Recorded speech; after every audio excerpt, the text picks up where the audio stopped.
Welcome to Attunement with Courtney O'Keefe. I'm your host, Courtney, and today we are going to be talking about the third eye chakra. This is our mini lesson. We're going to have an overview. We'll talk about what imbalance looks like, personal stories of my own about imbalance, rituals and activities to help balance the third eye chakra, what balance looks and feels like, and then we'll close out with some affirmations. So let's dive in. The third eye chakra is the sixth chakra in our energetic system. It is located on your forehead between your eyebrows. The themes associated with this chakra are intuition, clarity, and inner wisdom. It is home to our intuition, our quote unquote eye, to which we can see beyond the physical realm. It is very much a spiritual chakra.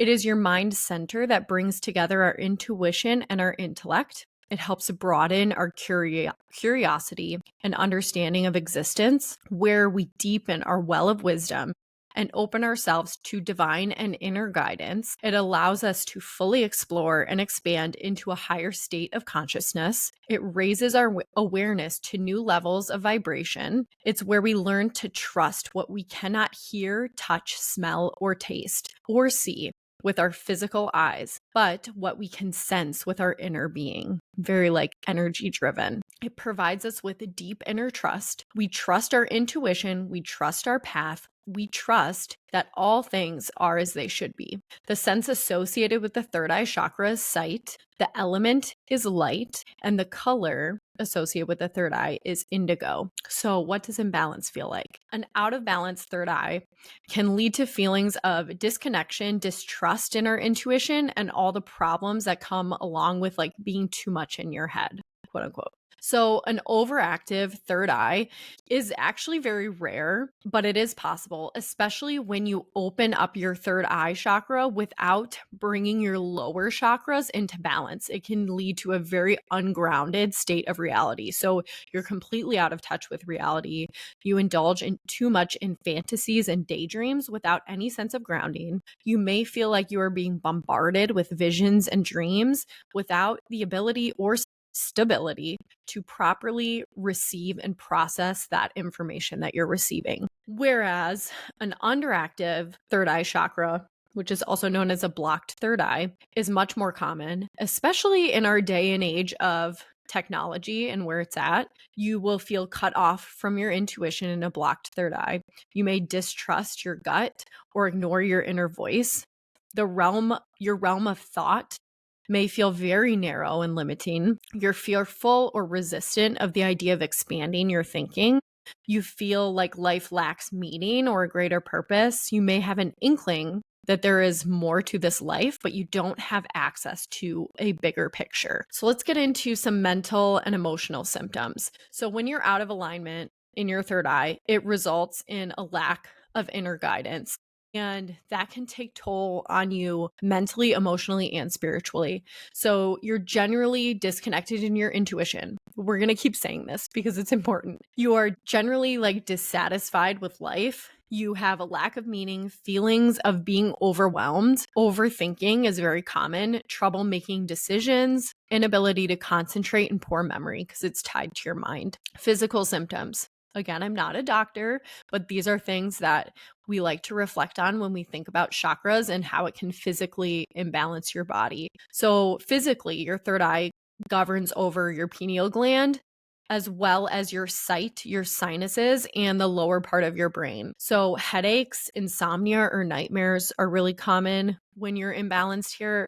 Issues with your vision, hormonal disorders related to the pituitary gland as well. Again, seek a medical professional though if you feel very unwell in any of these areas. So I'm going to get into a little bit of personal stories. This is kind of a generalization based on my own personal experience living on this earth school. I think that our third eyes are programmed to be blocked. I think the patriarchy, specifically women are very intuitive, flowy beings, and propaganda and the patriarchy, in my opinion, don't want women following their intuition because that's dangerous, quote unquote, to them. Women have a lot of power when they're in their intuitive nature and following their intuition. So they just want good little soldiers and a one pack mentality, So I believe from a young age, both men and women are programmed to not follow their intuition. And I feel like so much magic is contained within your third eye. And once that is unlocked,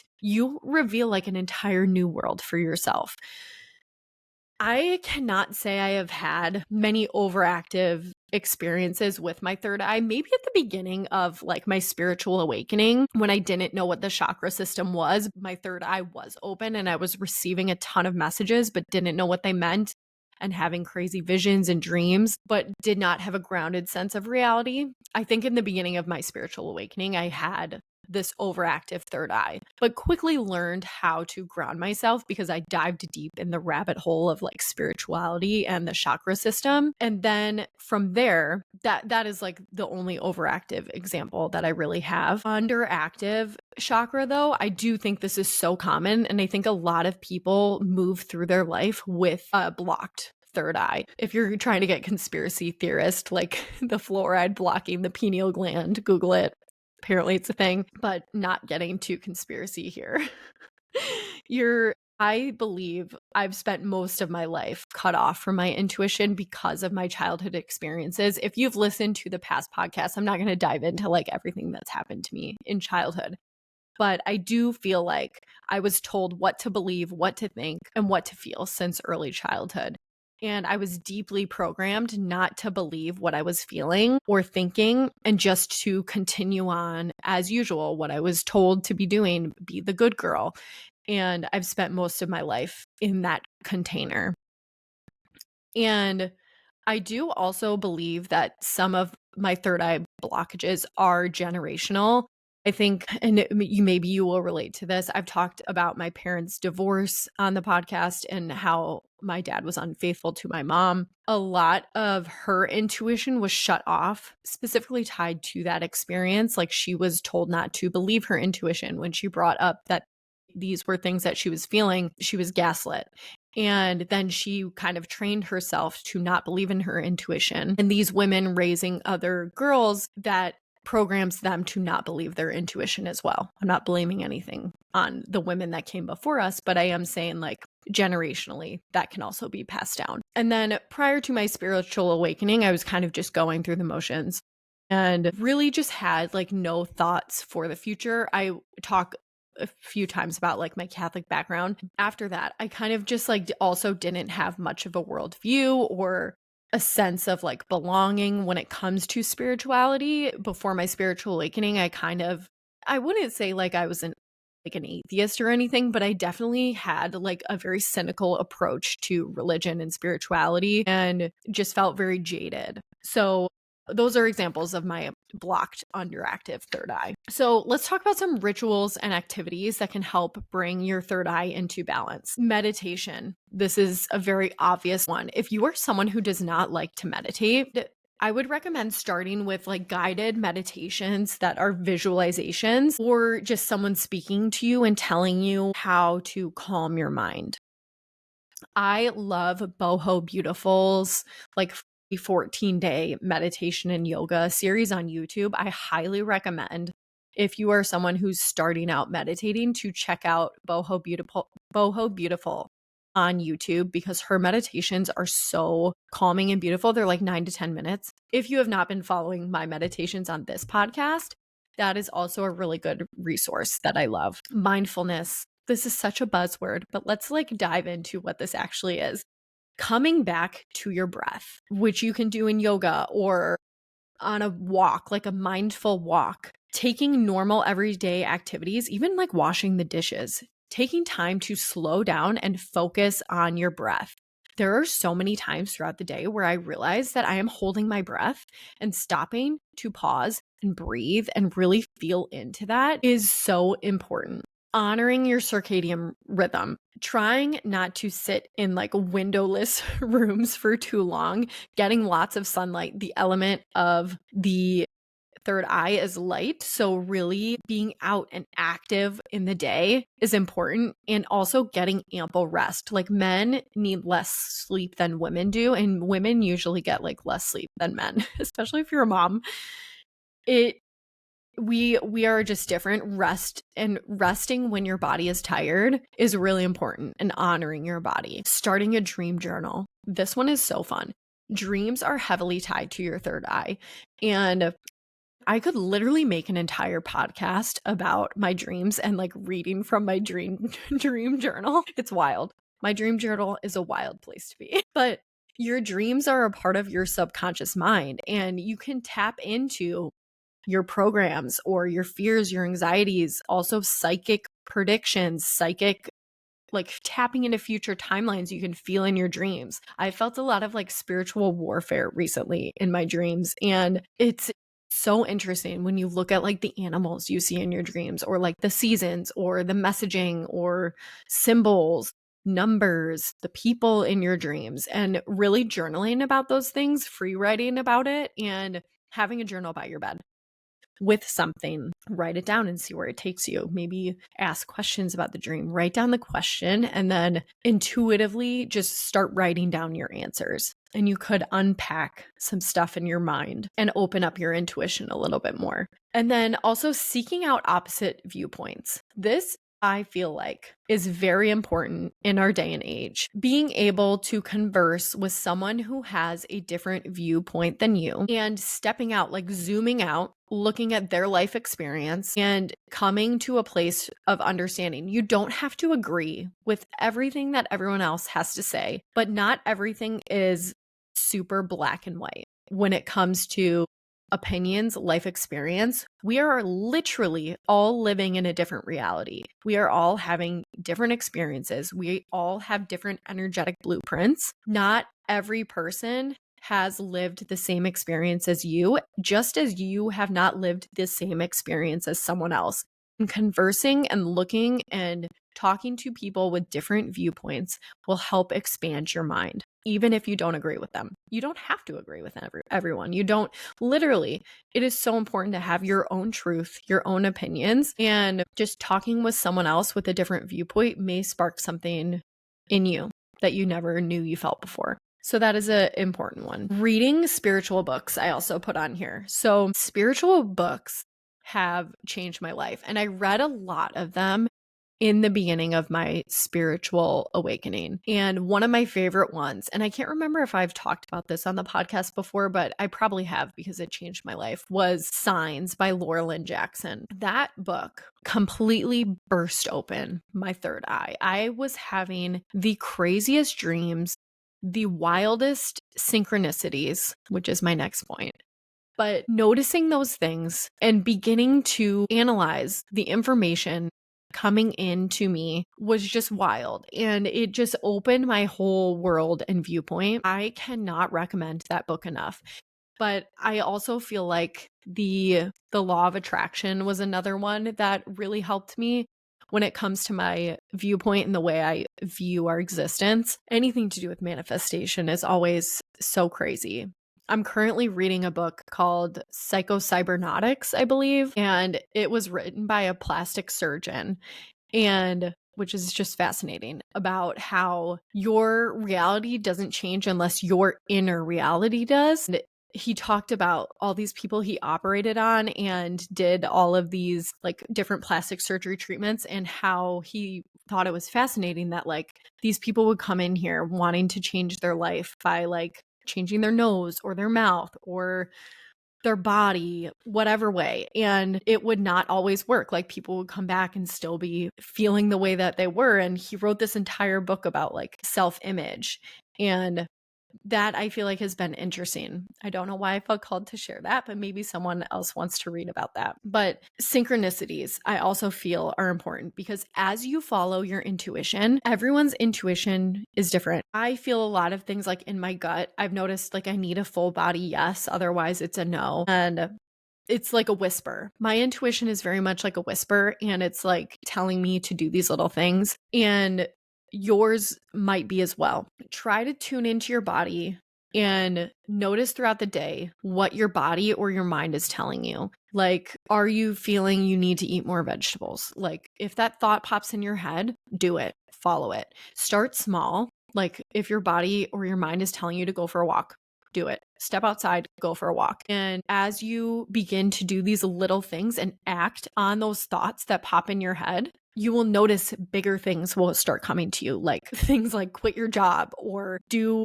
this crazy thing. Normally, previously, you would have been like, oh my God, no way, that's insane. But because you started to follow your intuition and you've seen things change as you take these smaller steps, the bigger ones aren't as scary and magic happens. As you follow your intuition, as you follow your inner voice, things change rapidly and it is magical. It's very difficult to explain in a podcast how magical it can be to follow your third eye and your intuition, but it truly is. And I haven't decided what I want this episode to be in like 2 weeks. I think I may do like personal stories about things that I've seen in my third eye and changes that I have made, because I didn't share too many personal third eye stories in this episode on purpose, because I think I'm going to make a different episode about that because so much of my spiritual awakening involved my third eye.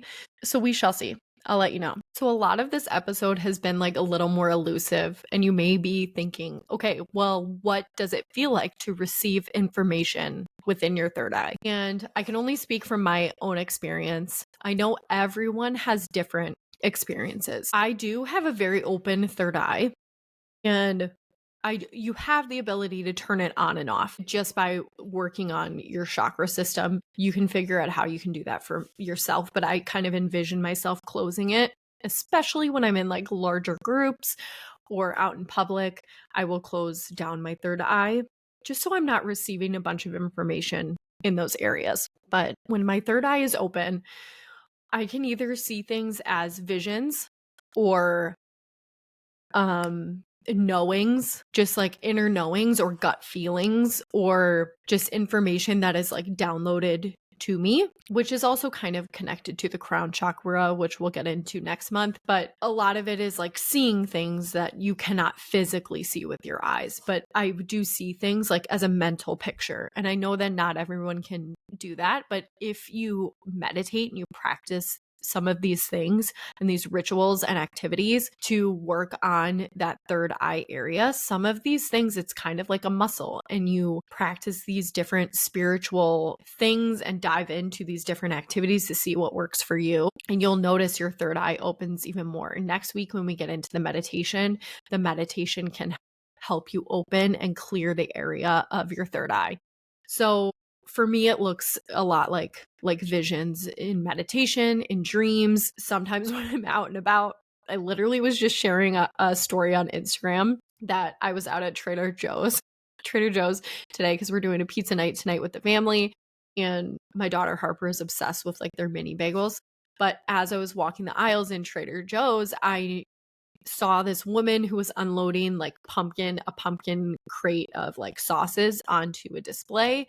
And as I was walking by her, I saw in my third eye her dropping one of these containers and it breaking and it going everywhere. At the time, I was kind of like, oh my God, Courtney, you're so negative. Like, why are you thinking like that? But as I'm checking out 5 minutes later, it happens. So it can kind of feel like psychic downloads or just information that comes in your third eye. But the more that you follow your intuition, I believe, the more your third eye opens up. So that's just like a little tidbit for you of how you can receive information in your third eye. But after you begin to balance your third eye, when your third eye is open, you are no longer relying on physical senses for information. Our perception cracks open.